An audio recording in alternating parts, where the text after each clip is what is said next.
What's going on, Sachs? LP meeting? Is it an LP meeting, or are you going to lunch, Peter Thiel? A little layer. What's going on? It's 9 a.m. There must be a call going on here. Tutto bene, Saxi-poo? Tutto bene? Sachs. Every week that Chamath is in Italy, another button gets undone. This is definitely... Let your winners ride. Rain Man David Sachs. And instead, we open source it to the fans, and they've just gone crazy with it. Love you, Besties. Queen of Quinoa. Hey, everybody. Welcome to another episode of the All In Podcast, episode 36. Back with us today on the program, the Queen of Quinoa, science, spectacular Friedberg is with us again, with leading off last episode, Friedberg, with a great Friedberg science monologue. The crowd went crazy for it. How does it feel coming off that epic performance in episode 35? Tell us, what were you thinking going into the game? And yeah. Well, I was thinking I would talk about the Alzheimer's drug approval at Biogen, and then I felt like I did it when we were done. Great. God, yeah. It's like literally interviewing Kawhi Leonard after like a 50-point game. Okay.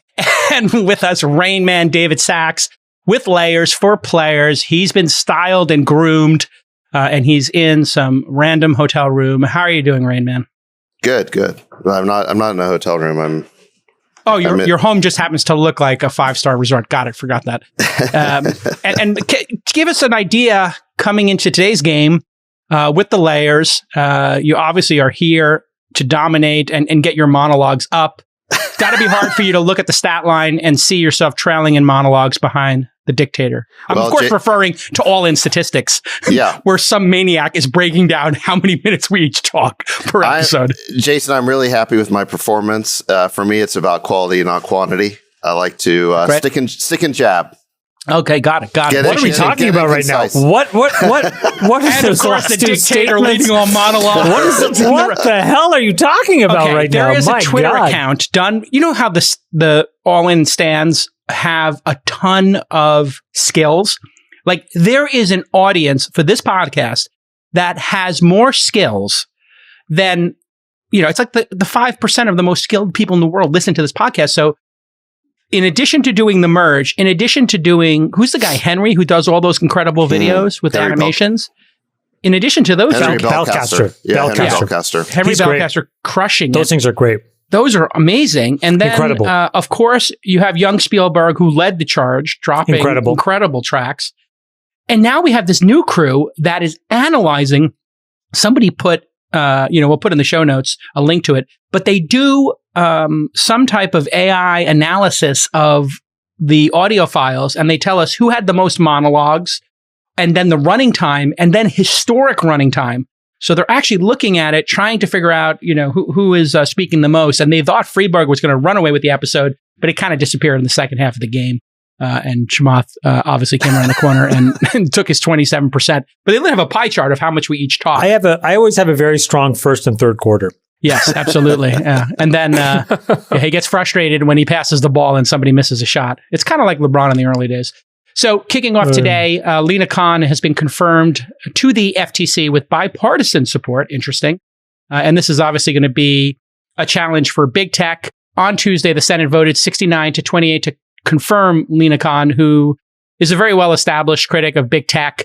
And this is obviously really unique because she's 32 years old and she's leading the FTC, which is unbelievable. I did a little research on her and watched some videos.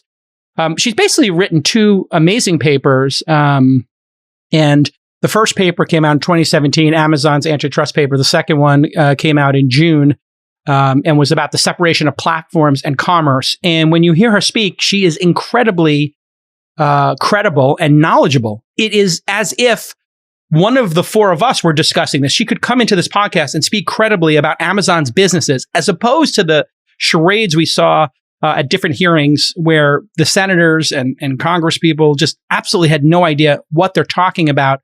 Some of the items I picked up from a talk she gave in Aspen is that she formed a lot of these opinions by talking to venture capitalists who were concerned about Amazon's dominance and other companies and the competitive space. And she is looking at consumer welfare, one of the lenses of antitrust, which I'm sure David Sachs will have some thoughts on as our resident attorney here, and the framing of those in terms of harm of the consumer. She believes there's other harm that happens. And she thinks one remedy is to kill Amazon Basics because the marketplace shouldn't own the goods as well. She's concerned about cloud computing consolidation because that creates fragility.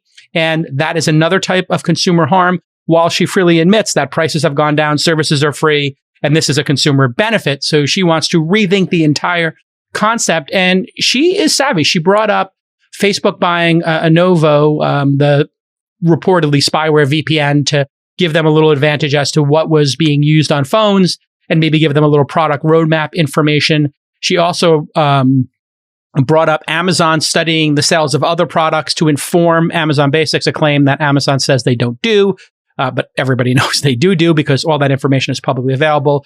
She talked about Amazon's VC arm using data to invest in buying companies. Why wouldn't they? That makes total sense. That's great signal for them. She seems to want Amazon Web Services spun out, which I think would just double the value of it, or maybe add 50% of the value of it. And she gave very pragmatic examples, like maybe separating Google Maps from Android. And when you turn on your Android phone, you would have to install Maps, or maybe you would pick from the different maps that are out there, different programs, and that there would be integration in them, and people could swap out MapQuest or Apple Maps in their Google searches. So a lot of actually very interesting, pragmatic approaches. And she doesn't think these need to be decade-long lawsuits. She thinks this is going to be a negotiation and that people will kind of work together on it. But this is all with the backdrop of partisan politics and, one group of people looking at this through the lens of wealth and inequality, and another group looking at it through censorship. Sachs, since you are our counsel here, what are your thoughts on this appointment? Yeah, I mean, the interesting thing is that, Lina Khan is the Bernie-approved candidate. She is liked by the progressive left, but at the same time, she got 21 Republicans to support her. And so this nomination, sailed through confirmation. I think what she's saying, I think there's a very good argument to it, and I've said similar things in the past, which is, what she's basically saying, especially in the case of Amazon, is, look, you've got this company, Amazon, that controls essential infrastructure, AWS, the whole distribution supply chain going all the way from the port to warehouses to logistics and distribution. That is going to be owned by a scaled monopoly player. You have massive economies of scale. It's pretty clear they're going to dominate that. And what they're doing is systematically going category by category and using the monopoly profits they make by owning the sort of core infrastructure and subsidizing their entry into each of these new categories that Amazon Basics and others. And she calls that, it's predatory pricing. And she's afraid that Amazon's is going to end up dominating every category that you could build on top of this core infrastructure. I think it's actually a pretty valid concern. I think you see something analogous happening with Apple and Google in the app stores. We had a congressional hearing pretty recently in which you had Spotify and other apps complaining about what Apple was doing to them, saying they are making our service non-viable with the 30% rake that they're charging. Remember Bill Gurley had a great post about this, saying just because you can charge a 30% rake doesn't mean you should. Right. And now we're seeing this blowback from this massive 30% rake.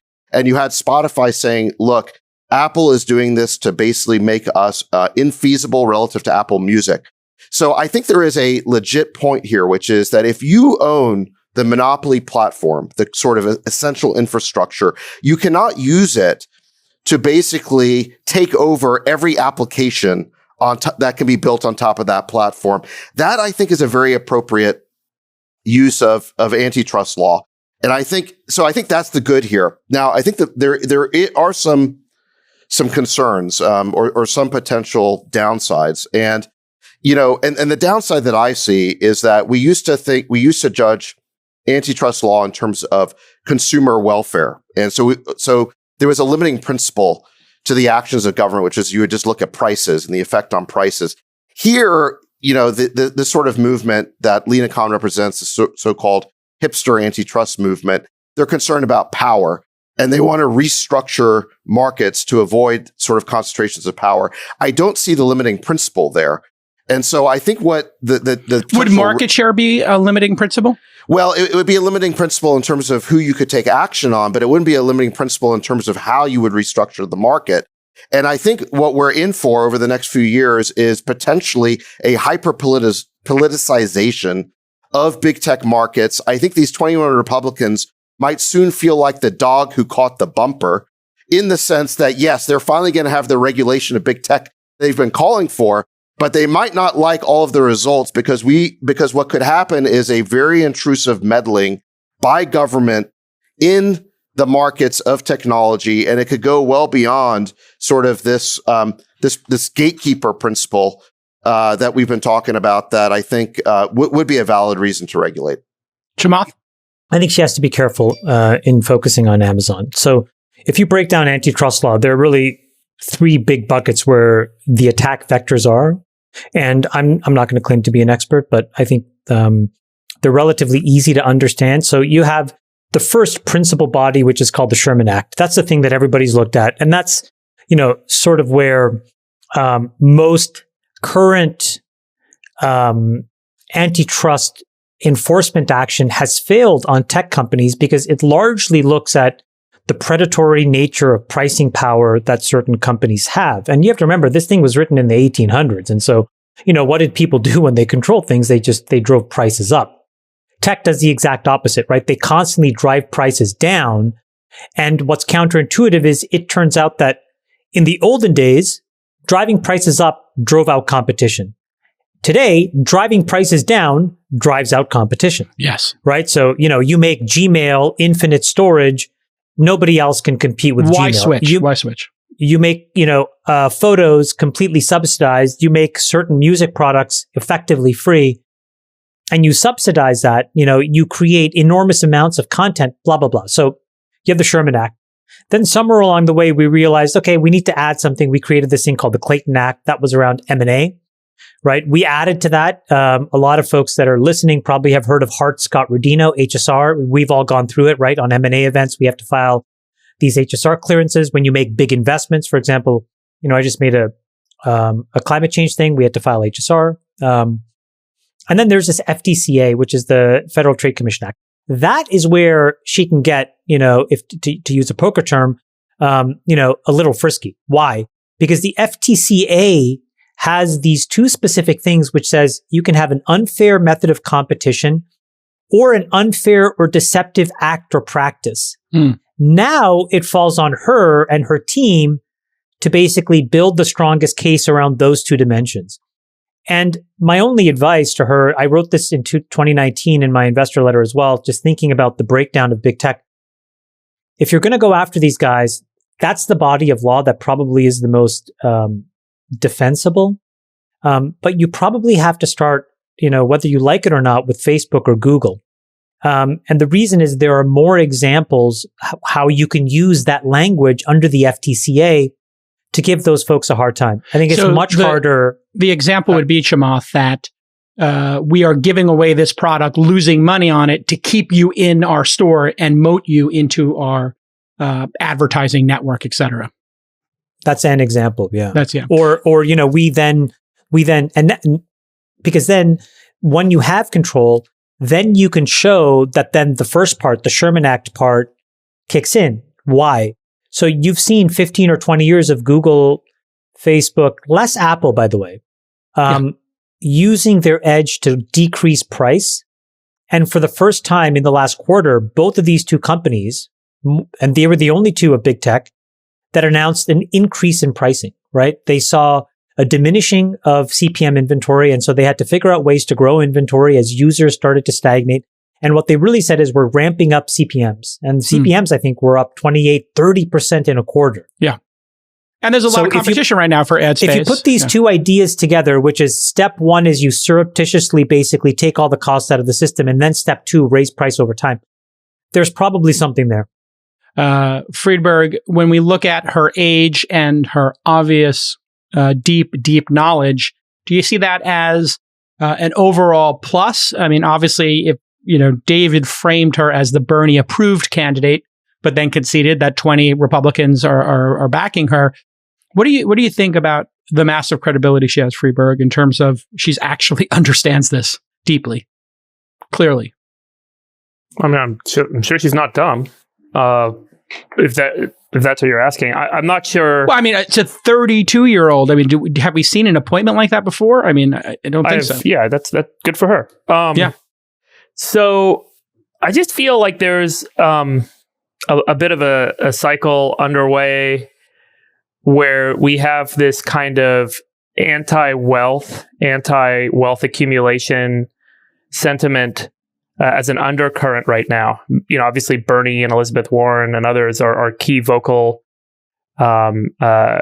proponents of change that's needed to keep this kind of wealth disparity from continuing to grow. And one of the solutions is to reduce the monopolistic capacity of certain business models, specifically in technology. The downside that I don't think is realized and that inevitably comes with this action under this new kind of business model of the technology age or the digital age is the damage to consumers. And so, you know, as Chamath and David pointed out, like historically, antitrust has been about protecting the consumer. And the irony is the more monopoly or the more monopolistic or the more market share Amazon gains, the cheaper things get for consumers. And it's unfair to small businesses and to business owners and to competitors, but consumers do fundamentally benefit. And so the logical argument she made in her paper that was widely distributed a few years ago was around this notion that in this new world, it's not about consumer harm. And we need to look past the impact to consumers and look more at kind of the fact that this company maybe prevents innovation and prevents competition. But ultimately, if the consumer is harmed in the resolution of that concern, we're not going to wake up to it for a while. And then consumers one day are going to wake up and they're going to be like, wait a second, why am I paying $5 for Gmail? And, you know, why am I paying an extra $10 for shipping to get my Amazon products brought to me every day? And, you know, all the things that I think we've taken for granted in the digital age, with the advent of these, you know, call it monopolistic kind of business models where they accumulate market share and they can squeeze pricing and keep people out. And the bigger they get, the cheaper they get. And therefore, it's harder to compete. Consumers have benefited tremendously. I think all of us would be hard pressed to say, I would love to pay $10 a month for Gmail. I'd love to pay for Facebook. And at the end of the day, these models, and I'd love to pay more for shipping with Amazon. And so, you know, it becomes a value question, right? What do you value more? Do you value the opportunity for competition and innovation in the business world? Or do you value, as a consumer, better pricing? And I don't think that we're really having that debate. And I think that debate will inevitably kind of arise over the next couple of years if and Friedberg, as how much of this is kind of played out. And I think, to be clear, Friedberg, what you're saying is this is driven by the extraordinary wealth of Jeff Bezos, Zuckerberg, et cetera. It's easy to pinpoint that problem and then not involve the repercussions to consumers if you try and change how business operates in a free market system. And these businesses are successful because they have customers that like what they're offering, and they drive in a competitive way with pricing down, and they prevent people from coming in and competing, not by entering into contracts and antitrust enforcement, all this sort of stuff. They're doing it because they're scaling and offering lower prices. I mean, this, like, Peter Thiel and Mark Andreessen have separately argued for this in really intelligent ways, probably in a far more articulated way than I can. But and they did this early on, which is, you know, we want to find businesses that can become monopolies. Because if you can reduce your pricing and improve your pricing power with scale, it's going to be harder and harder for someone to compete. And therefore, the capital theory is rush a bunch of capital into these businesses, help them scale very quickly. I mean, this is obviously the basis of Uber and others. And then get really big, really fast. Create the moat, drop the pricing, and then no one can compete with you on pricing. Consumers benefit, and you've created the big business and you've locked everyone. Okay, so let me go around the horn here and frame this for everybody. Let's assume that big tech does get broken up. This is an exercise. We assume it gets broken up, and YouTube and Android are spun out. Instagram, WhatsApp are spun out. AWS is spun out. And, you know, app stores are allowed on Apple's platform, iOS, for the first time. I want to know if this is good, bad, or neutral for the following two people. So these breakups occur. Is it good, bad, or neutral for consumers? And then two, is it good, bad, or neutral for startups? Sachs. I generally would lean towards saying yes. I mean, a lot depends on good, bad, or neutral for each party, startups and for consumers. I think it could ultimately be good for both, but it really depends on how it's done. And I think there is a big risk here that this just degenerates into sort of hyper politicization. You get intensive amounts of lobbying by big tech in Washington, that what happens is, you have a good cop, bad cop, where Lina Khan just becomes the bad cop. She's there to kind of keep big tech in line, threatens to break them up. And then the good cop is, Biden and the administration. And then they become the protection end of the extortion racket. They raise ungodly amounts of money. And really, it'll be a bonanza for all elected officials, because now big tech's gonna have to increase its donations even more. Super cynical. Wow. That's the cynical take. So we could end up with something much worse than what we have now. But I think the words you're going to hear a lot, are common carrier. Because what she seems to be saying is, look, if you're a tech monopoly that controls core infrastructure, we need to regulate you like a common carrier. You cannot summarily deny service to your competitors who are downstream applications built on top of your platform. Conservatives can get behind that, because that is the argument they've been making about Facebook cutting off free speech, is you are a speech utility. You should be regulated as a common carrier. You cannot cut off people summarily. You cannot discriminate against people who should be allowed to have free speech on your platform. And so I think I think the left and the right here can cut a deal where they regulate these guys, these big tech companies, as common carriers. I think that is what we're headed towards. So a bakery can deny service, as we talked about previous issue, to a gay couple who wants a cake because it's a tiny little company and there's other choices. But when we're talking about Facebook and Twitter, there are not other choices. And once you're removed, like Trump has been, from the public square, there is no recourse. You are essentially zeroed out. Chamath, is it good for startups, bad for startups, neutral? Same thing for consumers. If, one chunk of every company got cleavered off. It's unanimously good for startups in any scenario in which they get involved. And I think in most cases in which the government gets involved, it's good for consumers as well. And why in both cases? So for startups, it's just because I think right now we have a massive human capital sucking sound that big tech creates in the ecosystem, which is that there is an entire generation of people that are basically, unfortunately, frittering away their most productive years, getting paid what seems to them like a lot of money, but what is effectively just, payola to not go to a competitor or go to a startup by big tech. So to explain that clearly, for example, like if you're a machine learning person, right? Those machine learning people, can get paid $750 to $1 million a year to stay at Google. And instead they won't go to a startup because they take sort of the bird in the hand, right? You multiply that by 100 or 150,000 very talented, technical people. And that's actually what you're seeing every day. Now, those numbers are actually much higher. If you're a specific AI person, you can get paid $5-10 million a year. My point is, they could have started a startup and made. They could have, and frankly, they just million. They look. Let's be honest. They go to Google, Facebook, and whatever, and I don't think anybody sees the real value of what they're doing in those places except getting paid. Now, they're making a rational economic decision for themselves, and so nobody should blame them for that. But if startups had more access to those people, or if those engineers finally said, you know what, enough's enough, I'm actually going to go and try something new, that's net additive to the ecosystem. It's net additive to startups, right? That's for them. And then for consumers, I think the reason why it's positive is that it'll start to show you in which cases you had been giving away something that you didn't realize was either valuable or you didn't realize you were giving away in return for all of these product subsidies that you were getting. And I think that's the next big thing that's happening. You can see it in the enormous amount of investment Apple, for example, is making in both advertising the push to privacy as well as implementing the push to privacy.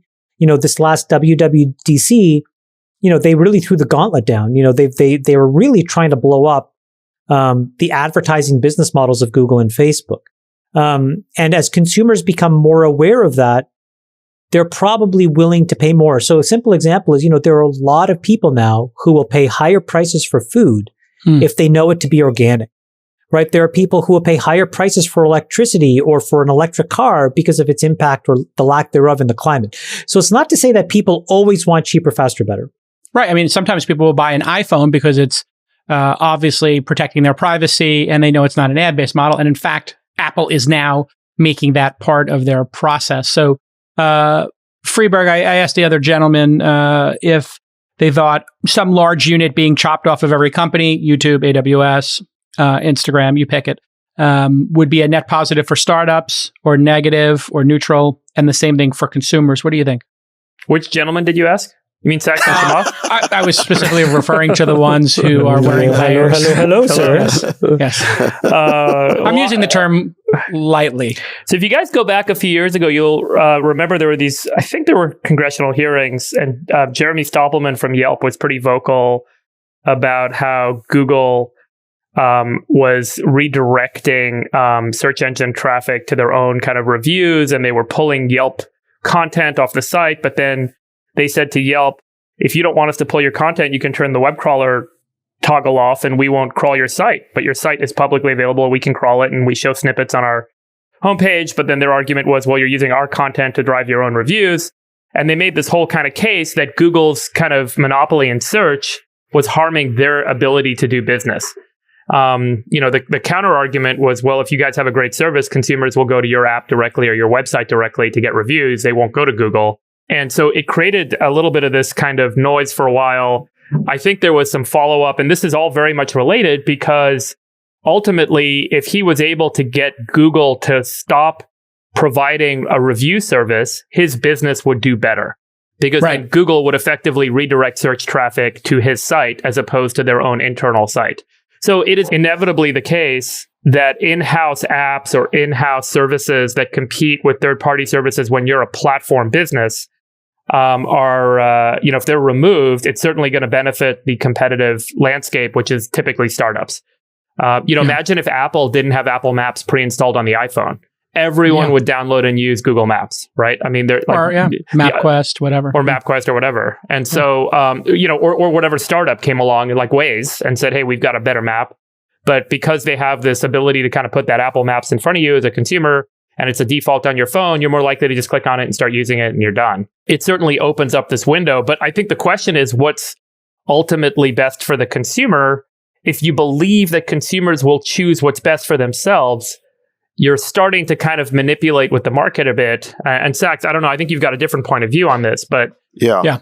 Well, I'm a free markets type of guy, but my experience at PayPal really changed my thinking on this because PayPal, was a startup that launched effectively as an involuntary app on top of the eBay market. At that time, eBay had a monopoly on the auction market, and that was the key sort of beachhead market for online payments. So we launched on top of eBay. Right. They were constantly trying to dislodge us and remove us from their platform. And really, the only thing keeping them from just switching us off was an antitrust thread. We actually spun up, you could call it a lobbying operation, where we would send information to the FTC and the DOJ and say, listen, you've got this auction monopoly here that's taking anti-competitive actions against us, this little startup. And, and so we were able to rattle the saber and sort of brush them back from the plate from taking a much more dramatic action against us. And frankly, we did something kind of similar with Visa, MasterCard, because PayPal was essentially an application on top of Visa, MasterCard as well. We offered merchants the ability to accept Visa, MasterCard, but also PayPal payments, which were gradually eating into and supplanting the credit card payments. And so, Visa, MasterCard had a very dim view of PayPal, and they were constantly making noise about switching us off. And I do think that without the threat of antitrust hanging over these big monopolies or duopolies, it would have been very hard for us as a startup to get the access to these networks that we needed. And so it really kind of changed my thinking about it because, if you let these giant monopolies run wild, run amok, they will absolutely stifle innovation. 100%. They will become gatekeepers. And so you have to have the threat of antitrust action hanging over their heads, or you will stifle innovation. Absolutely. I mean, if you just look at the interest in Google Flights over time, I'm looking at a chart right now. We'll put it into the notes. Google Flights, I know some of us don't fly commercial anymore, but, for somebody who's looking for flights on a regular basis, watching Google intercept flight information, put up Google Flights, and it's an awesome product. And just Expedia and Bookings.com so Jason, collapsed. that was a company called ITA Software based out of Boston, and ITA was acquired by Google. ITA was the search engine behind flight search for most companies. It was like 70 PhDs. They were all statistics guys, and they basically built this logistical model that identified, flights and pricing and all this sort of stuff. Wow! So that should never been allowed. They created a white label search capability that they then provided, and they were making plenty of money providing this as a white label search capability to Expedia and Kayak and all the online travel agencies.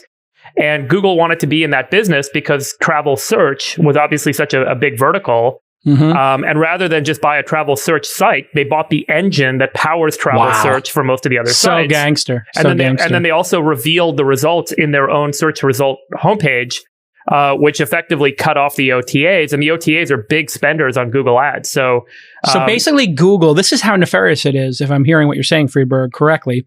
They watched all this money being made by those OTAs. They watched where they got their data from. Then they bought their data source, and then they decided, you know what? We won't take your cost per click money. We'll just take your entire business. Well, I don't know. So let me just say it another way. What's best for consumers?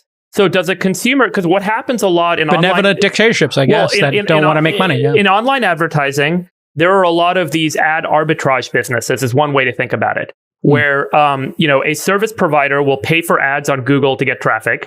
The ads will come to their site, and then they will either make money on ads or kind of sell that consumer services, off in another way, right? And so that's effectively what the OTAs were. They became intermediaries, online search engine intermediaries that were arbitraging Google's ad costs versus what they could get paid for the consumer. Right. And so Google look at this and they're like, wait a second, we're only capturing half the pie. And consumers don't want to have to click through 3 websites to buy a flight or buy a hotel. And by the way, if they did, they would keep doing it. So why don't we just give them the end result right up front? And then consumers will be happier. The less time they have to spend clicking through sites and looking at other shitty ads, the happier they'll be. And the product just works incredibly well. Consumers make love consumers' lives less arduous while building a power base that then could make their lives miserable in the future. I'll say, what I think Lina Khan is saying, though, is you can't just look at the short-term interests of consumers. Yes. You got to look at their long-term interests. What's in the long-term interest of consumers is to have competition. In the short term, these giant monopolies can engage in predatory pricing to lower the cost for consumers. And so just looking at the price on a short-term basis isn't enough. And they can trick people to giving them something else that they don't know to be valuable. So in the case of these, a lot of these companies, what are they doing? They're tricking them to get enormous amounts of user information, personal information, user-generated content, and they get nothing for it. Right. And then on the back of that, if you're able to build $1 trillion, look at the value that YouTube has generated, economic value, and then try to figure out how much of that value is really shared with the creator community inside of YouTube. I'm guessing it's less than 50 basis points. Well, they get 55% of revenue, but you're saying downstream with all that data, Google's making a massive amount of money. I just want if you impute the value of all of the PII that Google basically gets. Explain PII. Personally identifiable information, all the cookies that they drop, all that information, and you equate it to an economic enterprise value, not necessarily even yearly revenue. Like a discounted cash flow over 20 years, you would be in the trillions and trillions of dollars. And then if you discounted the same 20 years of revenue share that they give to their content producers, it will be in the hundreds of billions of dollars at best. And so you're talking about an enormous trade-off where Google basically has built, a multi-trillion-dollar asset and has leaked away less than 10 or 15% of the value. But that's an example where they are giving people something that they think is valuable, but in return, they're able to build something much, much more valuable under the noses of everybody. I just want to address Sachs's point, which is the regulators are now going to start to think about the long-term interest of the consumer over the short-term interest of the consumer as effectively giving the regulatory throttle to elected officials. And this means that you're now giving another throttle, right, another controlled joystick to folks that may not necessarily come from business, that may not necessarily have the appropriate background, and that may have their own kind of political incentives and motivations to make decisions about what is right and what is wrong for consumers over the long term. And ultimately, those are going to be value judgments, right? There's no determinism here. There's no right or wrong. They're going to be decisions based on the kind of opinion and nuance of some elected people. And so it is a very dangerous and kind of slippery slope to end up in this world where the judgment of some regulator about what's best for consumers long term versus the cold hard facts, prices went up, prices didn't, but really saying, well, this could affect you in the future in this way, starts to become kind of a really, scary and slippery slope if we kind of embrace this new regulatory order. All right, moving on. Big news this week. Apple had a gag order. It has been revealed. This is unbelievable. It's pretty crazy. And we only have partial information here, but the Justice Department subpoenaed Apple in February of 2018 about an account that belonged to Donald McGahn, who obviously was the Trump's White House counsel at the time, and obviously was part of the campaign. He is very famously known for being interviewed by Mueller. And this is the time period, by the way, we're talking about here in February of 2018, when Mueller was investigating Manafort, who, of course, was super corrupt and went to jail and then was subsequently pardoned. Because he was also involved in the campaign in 2016, it's possible that this related to Mueller. It's unknown at this time. Many other folks were also caught up in this dragnet. Rod Rosenstein was his second, and it's unclear if the FBI agents were investigating whether McGahn was the leaker or not. Trump had previously ordered McGahn the previous June to have the Justice Department remove Mueller, which McGahn refused and threatened to resign. And McGahn later revealed that he had, in fact, leaked his resignation threat to the Washington Post. According to the Times, disclosure that agents had collected data of a sitting White House counsel, which they kept secret for years, is extraordinary. Go ahead, Sachs. Well, I just think let's just get all the facts out here. I think you're missing some of the key facts. So the Justice Department under Trump starts this investigation into leaks of classified information. They're on a mole hunt, effectively, and they start they subpoena, the DOJ subpoenas records from Apple, and it goes very broad. And they end up subpoenaing the records, not just of McGahn, who's the White House counsel, which is very bizarre and curious that they'd be investigating their own White House counsel. But they also it was a leaky ship, Sachs. Yes, but they also subpoena records of Adam Schiff and Swalwell and members of the House Intelligence Committee. And so you have now an accusation, which is being breathlessly reported on CNN and MSNBC, that here you had the Trump administration investigating its political enemies and using the subpoena power of the DOJ with Apple's compliance to now spy on their political enemies. Those are some big jumps. Those are some big jumps. Setup. Yeah, and those are some big jumps because, according to Preet Bharara and some other folks who are in the industry who have done these actual subpoenas, they could have been subpoenaing, one of Manafort's, corrupt, partners in crime. And then those people, he could have been talking to many people in the Trump administration and then subsequently family members and others. So he might have not been the target. He could have been caught up in the metadata of other people. Yes. So this might not be Trump saying, get me his iPhone records. It could be there's some dirty person. They know they're dirty. And that person had reached out to other people and they might have even done one more hop from it. Chamath, thoughts?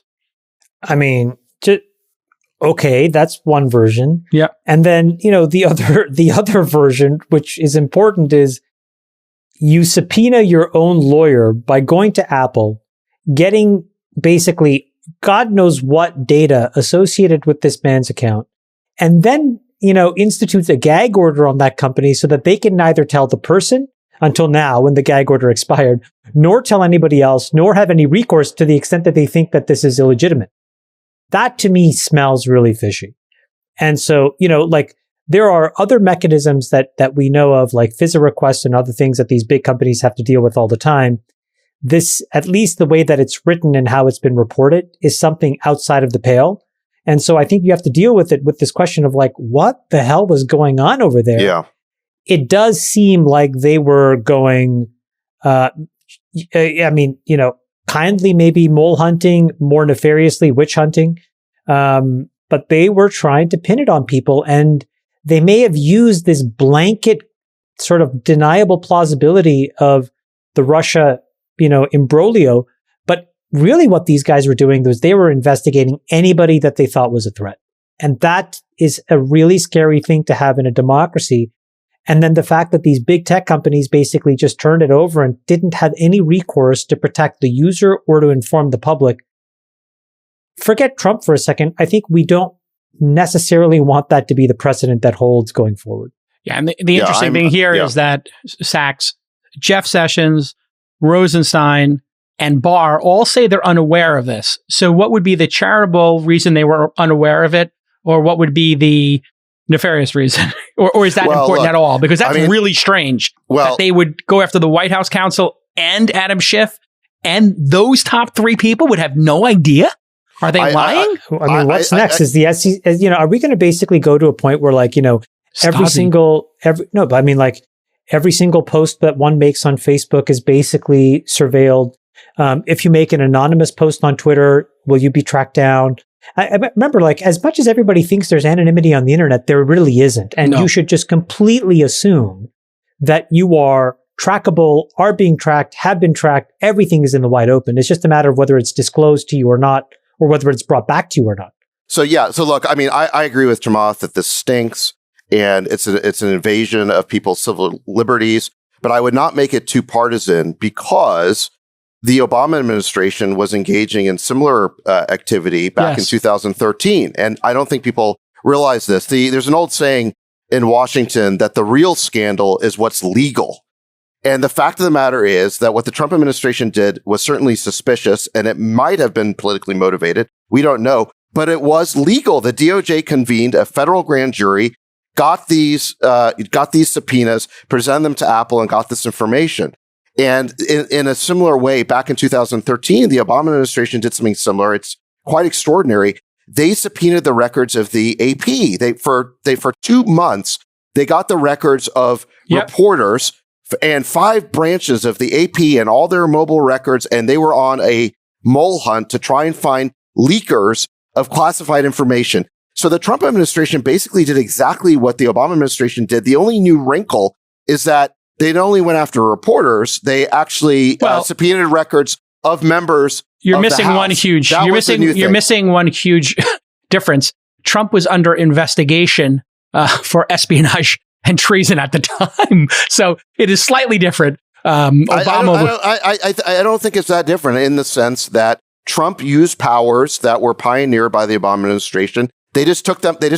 Well, one little step further. In addition to that, when Obama did it, all the top brass at the Department of Justice were aware of this. And in this case, you have 3 people who were running the Department of Justice, Obama administration, all claiming they don't know. No. In 2013, there's a New York Times article on this. I'm going to post in the show notes. But it said that when first of all, the AP was not informed about the subpoenas until a number of months later. So it was a secret seizure of records. Same thing here with the gag order. And so you have people being investigated. They don't even know they're being investigated. They can't even get a lawyer spun up to oppose the invasion of their rights. I agree with you, but the Attorney General knew about that. Maybe the Attorney General did, but the White House claims that it didn't know. So in any event, look, my view on this is that we shouldn't try to make this too partisan. What we have here is an opportunity to hopefully get some bipartisan legislation to fix the issue.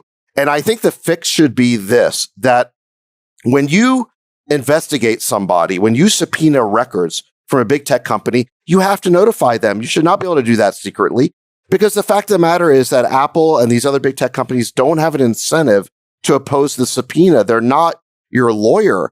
And actually, Brad Smith, the president of Microsoft, had a great op-ed in the Washington Post that we should put in the show notes, where he said these secret gag orders must stop. He said that in the old way of the government subpoenaing records is that you would have essentially offline records. You'd have a file cabinet, and the government would come with a search warrant. They present the search warrant to you, and then you could get a lawyer to oppose it. Well, they don't do that anymore because your records aren't in a file cabinet somewhere. They're in the cloud. And so now they don't even go to the person who's being investigated. Right. They just go to a big tech company, seize the records, and then put a gag order on top of it so you don't even know you're being investigated. That's the part of it that stinks. And by the way, it's even more pernicious than that, Sachs, because to combine this with the previous story, what incentive does Apple have to say to an administration that could break them up, we're not going to cooperate? Of course.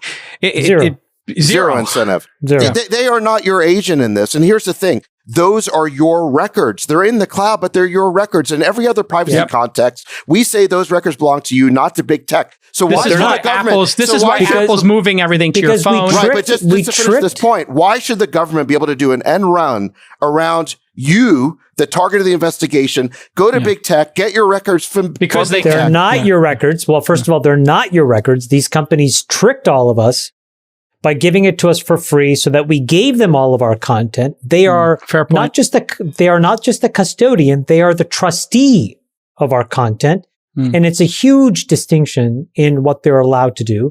And Jason brings up an incredible point, which is that of course they're now incentivized to have a backdoor and live under a gag order, because their defense in a back room is, you guys, when in the light, somebody says we should break you up. In the dark, they can say, guys, come on. We got a back door. You just come in, gag order us, we'll give you what you want. You want a honeypot. Right. You don't want this thing all over the internet. And can you imagine how credible, David, that is, to your point?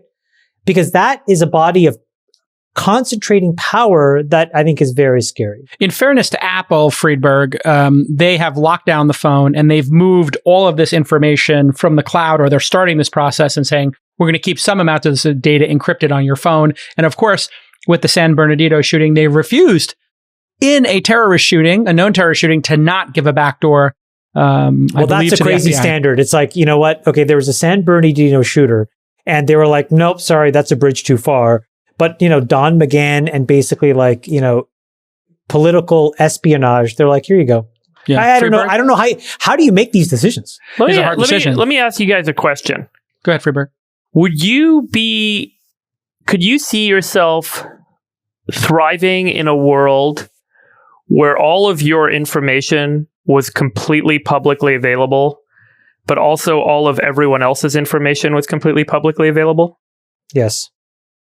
Oh, everybody has all their nudes on the web, is what you're saying? Everybody gets hacked? There's a book by Stephen Baxter called The Light of Other Days.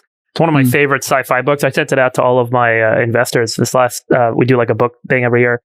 And I reread it recently. But the whole point of the book is that there's like a wormhole technology that they discover, and they can figure out how to look in. You can boot up your computer and look in anywhere and see anything and hear anything you want. And so all of a sudden, society has to transform under this kind of new regime of hyper transparency, where all information about everything is completely available. But I think the fear and the concern that we innately have with respect to loss of privacy is that there's a centralized or controlled power that has that information. But what if there was a world that you evolve to where all of that information is generally available quite broadly? And I'm not advocating for this, by the way. I'm just pointing out that the sensitivity we have is about our information being concentrated in the hands of either a government or a business.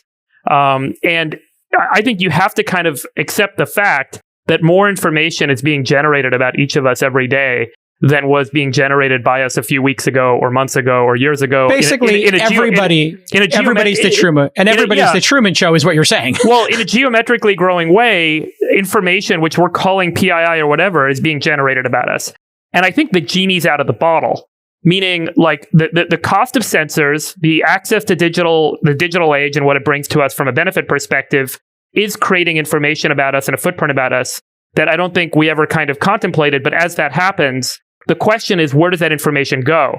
Can you put that genie back in the bottle?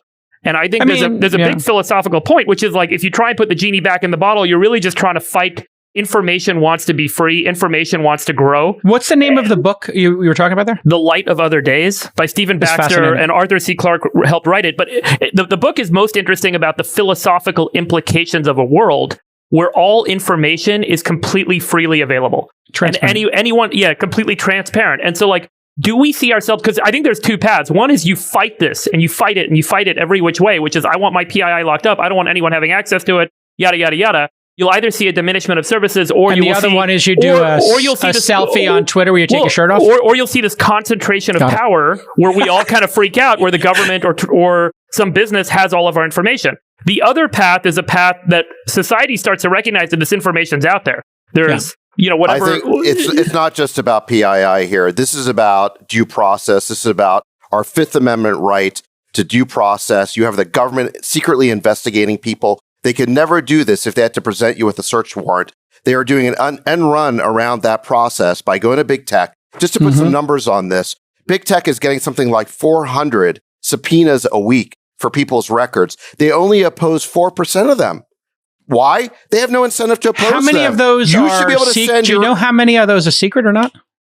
We don't know how many of them have a gag order. They are required to tell the target what happened, but not if there's a gag order attached to it. We don't know how many have a gag order. You should have the right to send your own lawyer to oppose the request, not to depend on big tech for it. If you want to see an amazing movie, The Lives of Others, which is about the State Security Service in East Berlin, Germany, also known as the Stasi, and the impact of literally in your apartment building, there are 3 people spying on the other 10 people. And they're the postman and, the housewife and the teacher, and they're all tapped and secretly recording to each other. It leads to chaos and bad feelings. And obviously, when East Berlin, when the wall came down, all of this came out, and it was really dark and crazy.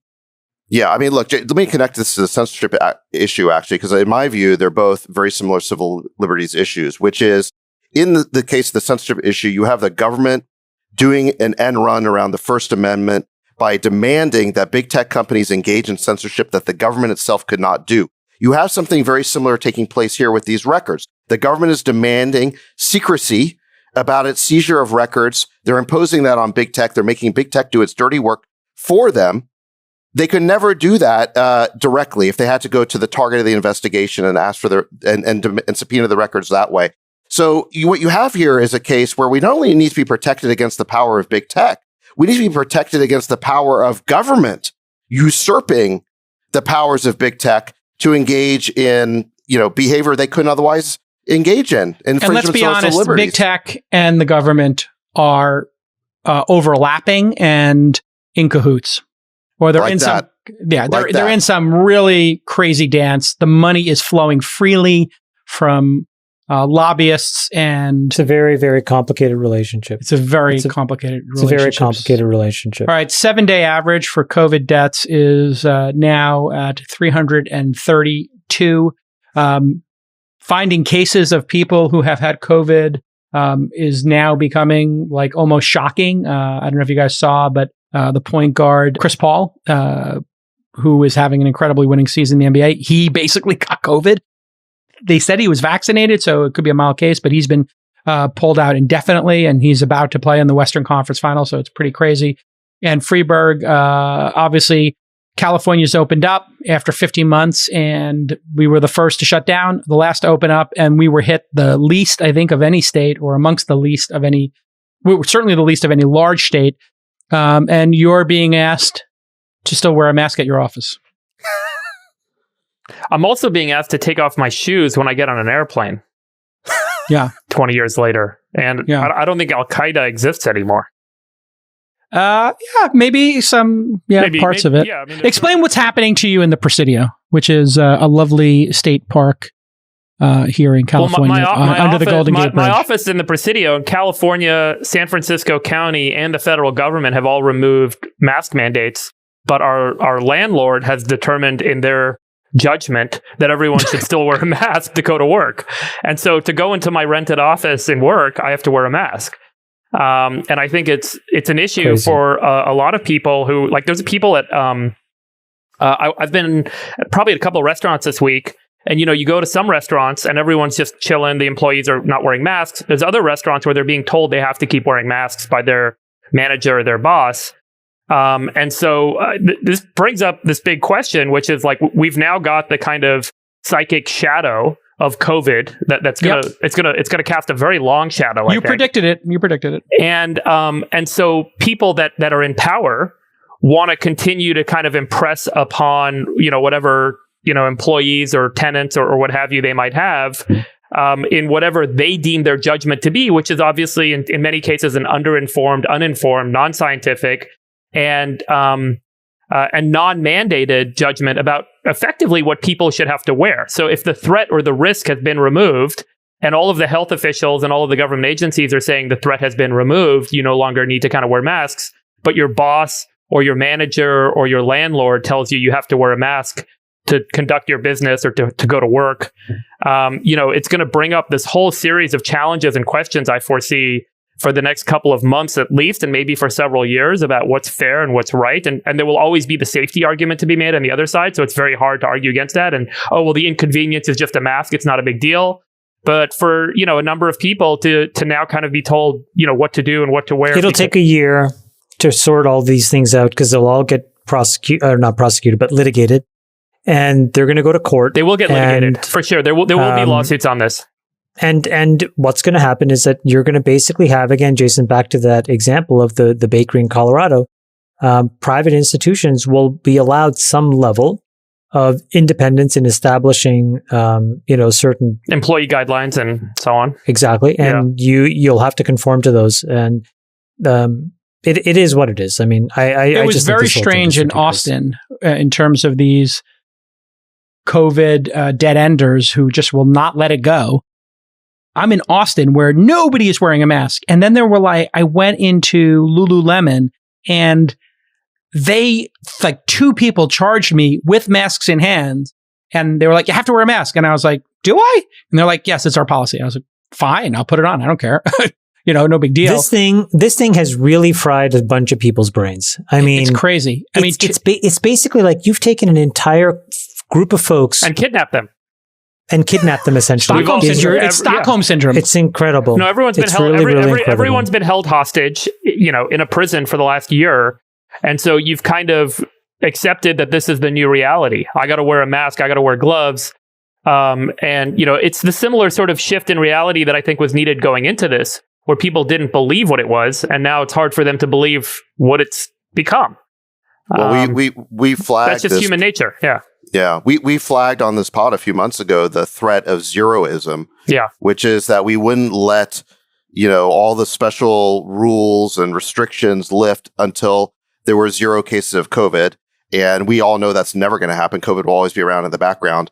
And just to add a layer to what's happening here in California is, on June 15th we lifted the restrictions, but Governor Newsom has not given up his emergency powers, and he says he will keep them until COVID's been extinguished. So he's now embraced zeroism on behalf of this sort of authoritarianism. Yeah. And, so we've got this Golden State Seizure.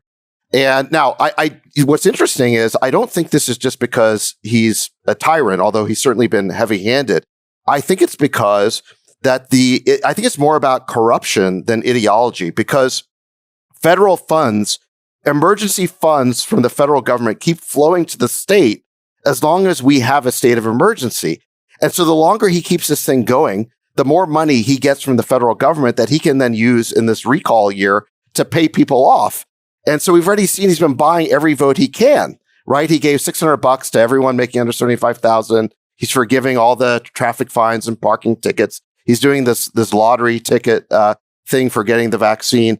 And so he just wants to keep the gravy train from Washington flowing to California, even though we have a surplus. It's what Governor Chamath would have done. It's unbelievable. I mean, it reminds me of 9/11, where people were just like, hey, we can keep this gravy train. No, I mean, 9/11 is the perfect kind of psychic, scenario, replaying itself with COVID. There are behavioral changes that have lasted forever. There are regulatory changes. This, Department of Homeland Security. I mean, you go through the amount of money that gets spent by the TSA every year, and the qualified risk and the qualified benefit, completely unquantified, right? Like the amount of money that flows into these programs, because you can make the subjective statement, there is a threat, there is risk, therefore spend infinite amounts of money, right? Like it's because you never kind of put pen to paper and say, what is the risk? What is the probability? What is the severity of loss? And therefore, let's make a value judgment about how much we should spend to protect against that downside. And we're now doing the same thing with COVID. We're not having a conversation about how many cases, what's the risk? Should we really still be spending billions of dollars of state funding to continue to protect a state where 70% of people are vaccinated. And we have a massive surplus, and we're still giving people money who may or may not need it, and we're doing it indiscriminately. Speaking of discussions and hard topics and being able to have them, YouTube, which kicked off a ton of people on the platform for talking about things that were not approved by the WHO, has taken Professor Brett Weinstein's podcast down because he had a very reasonable discussion about ivermectin and its efficacy or lack of efficacy. This is a doctor, a PhD, talking to an MD. And the video was removed. Apple did not remove it's really scary. This episode. These people should not be the gatekeepers of the truth. They have no idea what the truth is. Let's talk about the Jon Stewart appearance on Stephen Colbert. Well, that's what I was about to dovetail this with, which is... Yeah, he killed on Stephen Colbert, but the things he was saying about the lab leak would not have been allowed on YouTube. If it was 3 months ago, that you would have been removed for it. Even as a comedian, the performance was amazing. He basically says, the Wuhan COVID lab is where the Wuhan, no, the disease is named after the lab. So where do you think named after the lab? Where do you think it came from? Was like a panelin, mated with a bat. I mean, this is insane. And he goes on this whole diatribe. It's incredibly funny. Yes. But then at the end of it, well, I had two takeaways. I don't know if you guys felt this. At first, I was like, Jon Stewart's a little unhinged here. Like, I mean, there was a part of it that was funny, and then there was a part of it which is like, wow, Jon Stewart's been trapped indoors a little too long. For 15 months, yeah. So I thought that as well, to be honest. But then the second thing, which I saw on Twitter, was all these people reminding anybody who saw the tweet that this exact content would have not been allowed on big tech platforms were it said 3 or 6 months ago. And I was like, wow, this is really nuts. Meaning it takes a left-leaning, smart, funny comedian to say something that satire. If the right would have said, it would have just been instantly banished. And that's kind of crazy. Yeah, the great quote was, I think we owe a great debt of gratitude to science. Science has in many ways helped ease the suffering of this pandemic, which was more than likely caused by science. It was a funny line where he said something like, if there was an outbreak of chocolately goodness in Hershey, Pennsylvania. It wouldn't be because, whatever, the pangolin kissed a bat. It's because there's a fucking chocolate factory there. I don't know, maybe a steam shovel mated with a cocoa bean. Exactly. It's the fucking chocolate factory. Maybe that's it.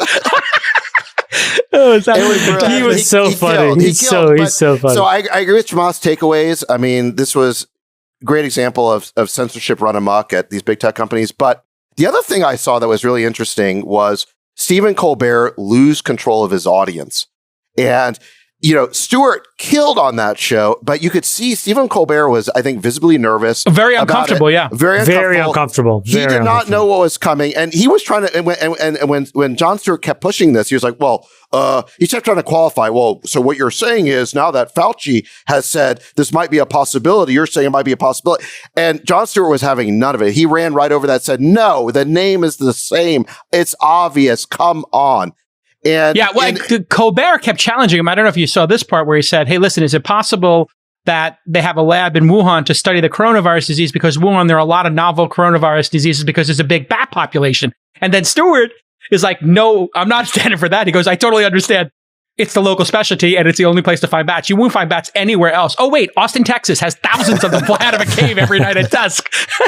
And he wouldn't let it go. So it's just great watching. It was a reminder, frankly, of how funny both Jon Stewart and Stephen Colbert were about 15 years ago. And I don't think Stephen Colbert is funny anymore because he's got to keep his job. He's carrying water. But he's also too woke and Yes, he's become very polemical. And what Stewart reminded us is that comedy is funny when it's making fun of the people who are pretentious and basically who aren't telling the truth. And Stephen Colbert has become so polemical that he's lost sight of the comedy, and Jon Stewart brought it back, and I hope he brings Stephen Colbert back. Colbert had this element of satire, which even Stewart, because Stewart was in your face funny, whereas Colbert was like subtle and dry, and you had to think about it. There was layered, and he's totally lost it. Totally lost it. Well, if you know, and then I thought Stewart came out swinging hard. I do think though, Sachs, you have to agree. Did it seem to you though like Stewart had not, like he just needed more human to human interaction? Absolutely. Yeah. Oh, he was the cage tiger, man. He was a He was the cage tiger. They let him out. Tiger. He was like Jake Bell going to Austin. Absolutely. This is when I went on my world tour. But it was the funniest thing Jon Stewart's done in many years. And the reason is because he connected with the fact that here is this obvious thing that we're not allowed to say. And that is what comics should be doing. Yes, put a light on it. I mean, if comedy is tragedy plus time, I think that this is a great moment for us to reflect on. Like, I think we're going to go back to normal pretty quick. If you remember after 9/11, there was this idea that comedy was over forever. You were not going to be able to make fun of things and that this was the end of satire. People were, this is, a bridge too far, etc. And I think we're back. We're back and that's it. We can joke about the coronavirus. We can talk about it. We don't need to censor people for having an opinion. We're all adults here. The idea that, we have to take down people's tweets because they have some crazy theory or put a label on them. Like, we went a little crazy during the pandemic and tried to stifle discussions for what reason? Exactly. Like, when we look back on this, it's going to look really strange that we demanded that we put labels on people questioning or having a debate, including doctors. Doctors were not allowed to debate to the public on YouTube or Twitter about what was the drug that Trump kept promoting? Hydroxychloroquine. Chloroquine. Like, remember that whole chloroquine? I think this ivermectin or whatever it is just triggering people because it feels like that last drug, which is a drug that may or may not work to slow down the progression of COVID. But anyway, this is all over. If you haven't gotten your goddamn vaccine, please get it. Stop denying science. Stop denying science. And climate change is not real. And remember, oh my God, the YouTube just canceled our account. Chamath, what are you doing? You can't say that. Science, we talk about science as if science is a definitive answer to a question. It's a process. It's a process by which you come to answers. You test them. And look, hydroxychloroquine may have been completely wrong, but let the debate happen. The answers came out anyway. I'll tell you, a fundamental premise of science is to challenge assumptions. And so when you challenge an existing hypothesis or kind of an existing thing that we hold to be true, you are engaging in science. And the rigorous debate around what works and what doesn't work was notably absent over the past year because everything became about the political truth. You're either true or you're false based on your political orientation. And we reduced everything down to kind of this one-dimensional... Identity politics. This one-dimensional framework, which we have a tendency Party to do. By politics. the way, let me just point this out to you guys. I was going to mention this a few weeks ago, but think about every conversation you have, how common it is now to immediately think about what the person on the other side that you're talking to just said, and then trying to put them on a blue or red spectrum. It's how we've all kind of been reprogrammed over the past decade or so, where it used to be about the topic itself and the objective truth finding or the specifics of what we're talking about. And now it's become about you immediately try and resolve them to being conservative or not, red or blue, Trump or not, purple. And so every conversation you kind of try and orient around that simple, ridiculous one-dimensional framework. And it's a complete loss of the discovery of objective truth in all matters in life and all matters that affect all of us. And it's really quite stark and sad. This is why we need a new political party, the Reason Party. I think it's less about that. I think it's more about everyone just reorienting themselves. When you have a conversation, just notice yourself doing it and then recognize that maybe that's not the way to make a decision about the conversation or about having an opinion or a point of view, but have an opinion or a point of view about the topic itself, not about the orientation of the topic on a single dimensional spectrum. And then layer identity politics into that. So not only your politics, but your gender, your race, your sexual preference, the color of your skin. And now, how is anybody supposed to have a reasonable argument when I have to process Chamath's from, Sri Lanka, but he went through Canada and he worked for, it's just... it's so reductive that no one gets to, it's so reductive that no one gets to have an identity anymore, right? Because we are all complex and all issues are complex and they are all nuanced. And when you reduce everything down to kind of this one-dimensional framework, you lose any ability to have depth, to have nuance, to have... Said another way, the issues are complex enough. We don't have to put identity politics or political leanings on top of it. All right. So we had the worst fire season in California ever last year. Obviously, as Chamath said, global warming is a conspiracy by the Chinese, as per your guy Trump, Sachs. And what's happening here with these fires? There is climate change in Switzerland. There is a center called the Center for Climate Change. There is a reason that there's climate change in Switzerland. It's coming from that lab. The center did it. The center did it. Look at the sign. Look at the sign. It says climate change. It's on the building. Right there. Yeah. They're getting paid to propagate this conspiracy theory. Yeah. All right. So it's going to be the worst ever, isn't it? We are at risk more than ever, right? So we're entering June. So as of June 1st, the California snowpack is down to 0% of normal. That's never happened before. So it's the lowest it's ever been. There is absolutely no snowpack in the entire Sierra in the entire state. 40% of the state is in a state of extreme drought right now. We've had 16,000 acres burn as of a few weeks ago, up from 3,600 during the same time period, the same day of the year last year. And so the tinder is there. Now, remember, last year was the highest California's ever seen. We burned 4 million acres. Last year, California has about 33 million acres of farmland, of forest land, representing about a third of our total land size in the state. 60% of that land is federal, 40% is private. And so the big kind of variable drivers this year are going to be, wind and heat. And we're already seeing a few heat waves, but it's the wind that kind of kicks these things off. But the tinder is there, right? So the state is dry. The snowpack is gone. We're on severe water restrictions in a lot of counties throughout the state. It's worth, I think, talking about the carbon effect. Last year, based on the forests that burnt in California, we released about 1.5 times as much carbon into the atmosphere from our forest fires as we did from cars burning fossil fuels in the state. And so, wow. So here's some statistics for you guys, which I think are just worth highlighting. There's about 2 billion metric tons of carbon stored in California forest land, which is about 60 tons per acre. So there's about 9 million new tons of carbon sequestered in California by our forest land per year.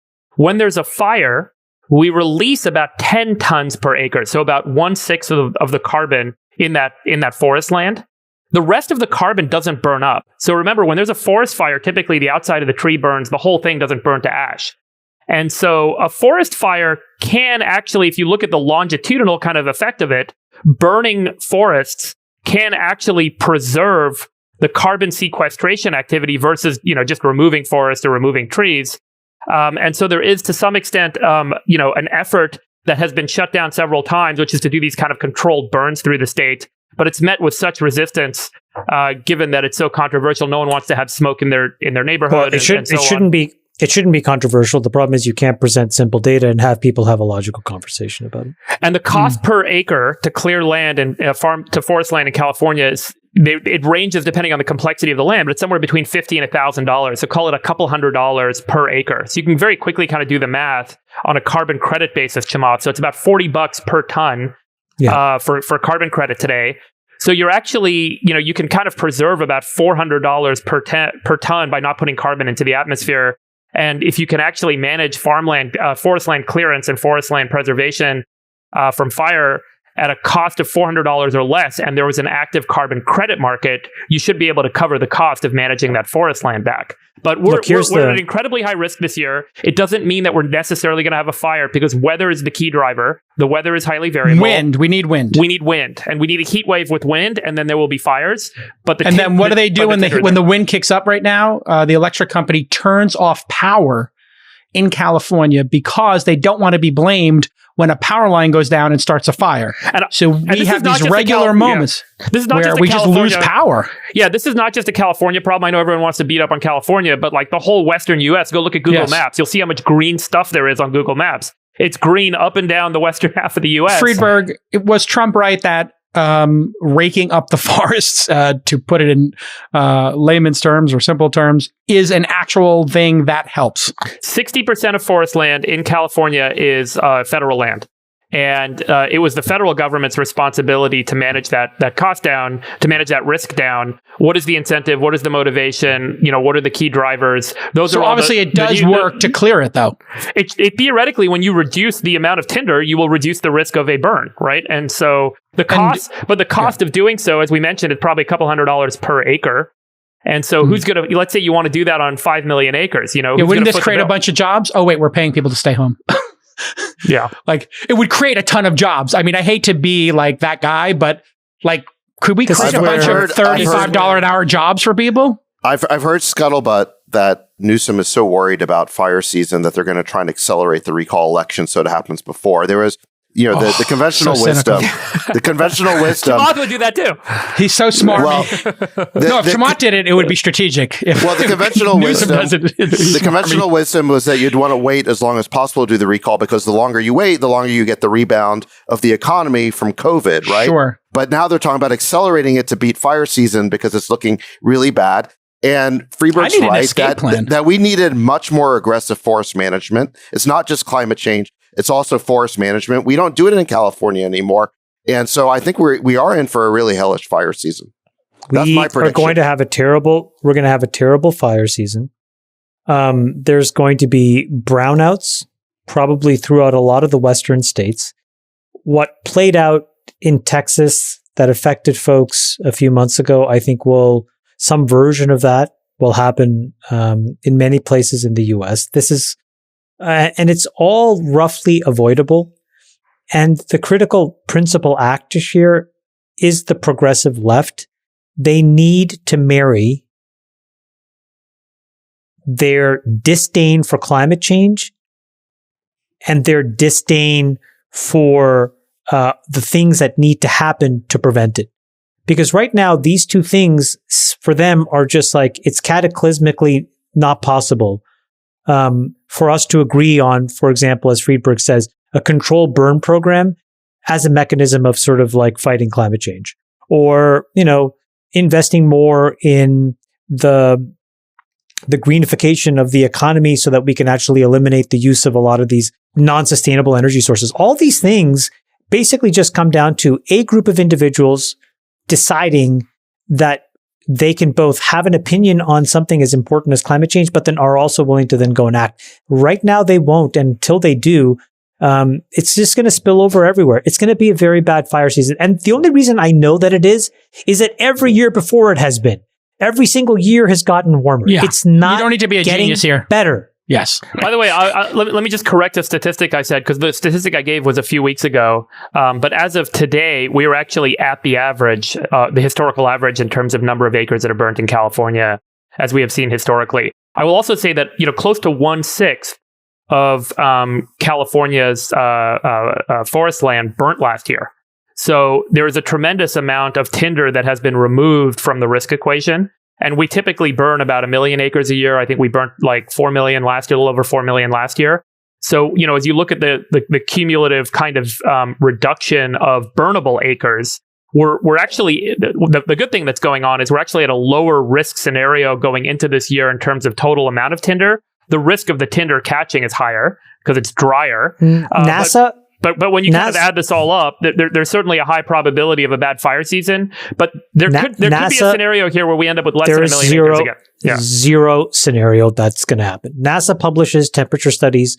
They do measurements of how much warming there is in the Earth. Last year, we set yet another record. It was the 7th year in a row where it was warmer than all the previous successive years. It's just going in the same place. I mean, and so if we're all of a sudden supposed to bet that a trend that has effectively been reliable for the last decade is going to turn, I'm not sure that that's a bet you'd want to make. Or that the winds is not going to blow. It's a stupid bet. It would be a stupid bet. There's no reason to make that bet. I mean, this is like betting on a one-outer. We need the left to take control of this issue and solve it. Get ready for Martian skies over California. I'm thinking about an escape plan from California. And I'm putting a generator in this month. I bought 6 new air filters, like beautiful Conways. That's not good enough. Well, my house is totally sealed and I have the air purifiers I have a built-in air purifier for the house and I have 6 portable ones in each every Chamath, bedroom and common area. are you coming back in August? At the end of August. But by the way, let me tell you where it really the rubber meets the road. Just again, I'm speaking to the progressive left. They care apparently so much about minorities. I just want to make sure you guys understand that air quality disproportionately affects minorities. Why? Because not me anymore, but minorities are the ones that typically live near industrial output, near transportation throughways and thoroughfares. Sure. Yeah. It is statistically proven that blacks, brown, other minority people are the worst people to suffer from respiratory diseases and airborne illnesses. And these are things that are happening today. So again, I want to go back to the same group of individuals who apparently believe in climate change, but don't believe in nuclear. They don't believe in controlled burns. They believe in inequality, but they don't want to do what's necessary to regulate emissions. What are we doing, guys? Just at some point, do the job. Do the job. I think do your fucking job. What you're saying is correct, Chamath, but I think it's a sad statement about the progressive left that the only way to reach them through an argument is to argue for that there's a disparate impact on a minority. The reality how about it affects all Americans? Yes, exactly. It's bad. Red for pill all me. of Give me those red pills. Come on, come on, Sachs. You're holding out on me. No, but Chamath understands that audience. He is making the argument they're going to respond to, but the argument that they and everyone should be responding to is humanity. Bad air quality is bad for everybody. The planet, all humans. Planet, exactly. What are you guys going to do for fire season? I'm thinking about renting a house. Like I rented a house in Chicago and Lake Michigan last year, and I went there, and it was a great escape for a month to get away from fire season. But I don't. I'm very scared to be in California during all of this. To be completely honest with you, I just want to be there. Yeah, I'm out. I'm going to try to figure out some solution. Come back in late of August, and hopefully everything is calmed down by then. Although it won't, because it gets very, very hot at the end of August. September was the heart of it. It's typically the heart of it. It's been the heart of it. J-Cal, do you think you're going to go to Miami or Austin or something?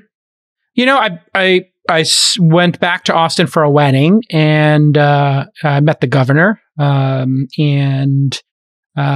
You went wedding and you met Greg Abbott. Oh, beep!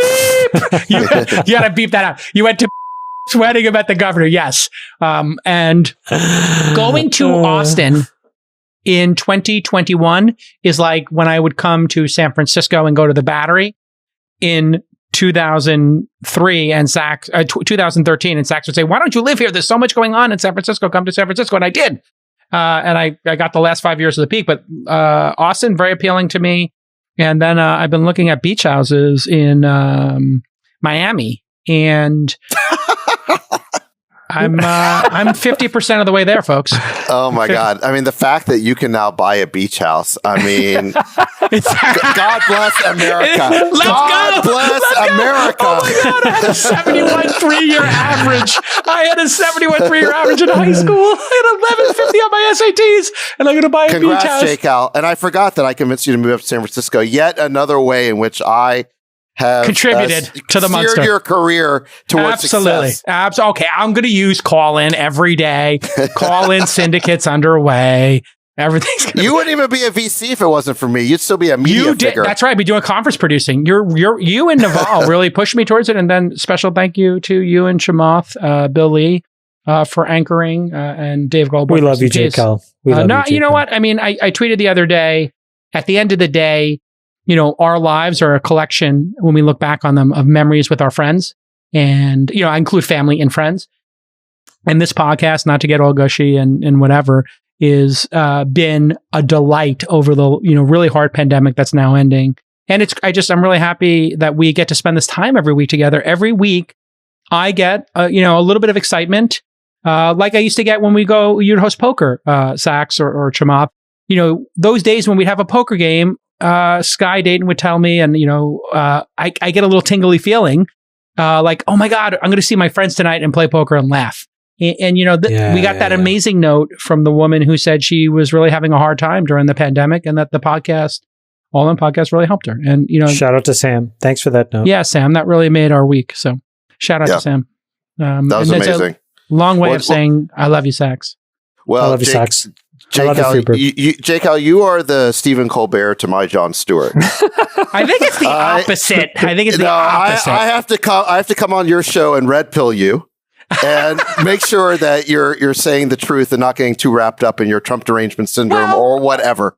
At the end of the day, we are, I think, all of us working through complex issues. To Friedberg, I really loved your contribution today about how complex these issues are and layering more complexity onto them of our identities, our wealth, our histories, immigrants, not whatever, politics.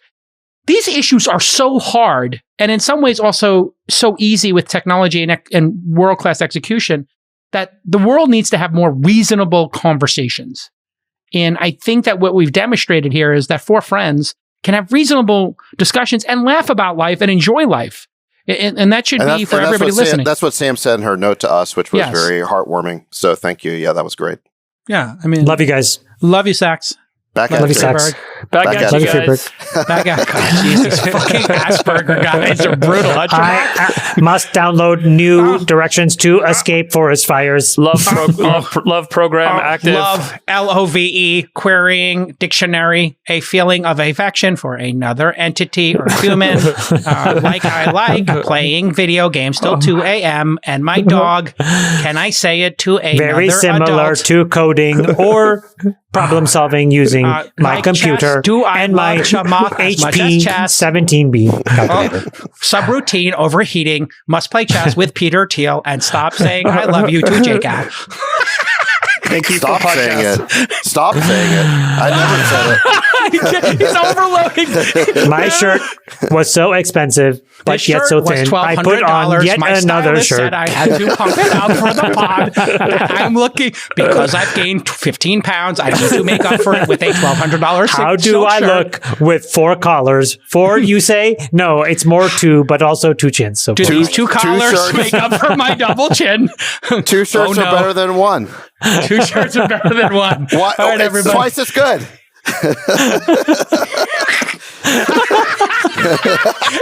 Sachs is adding shirts. Chamath is removing it. I'll see you all next time on the All In Podcast. Bye-bye. love you guys. We'll let your winners ride. Rain Man David Sachs. And instead, we open source it to the fans, and they've just gone crazy with it. Love you, Bestie. Queen of Quinoa.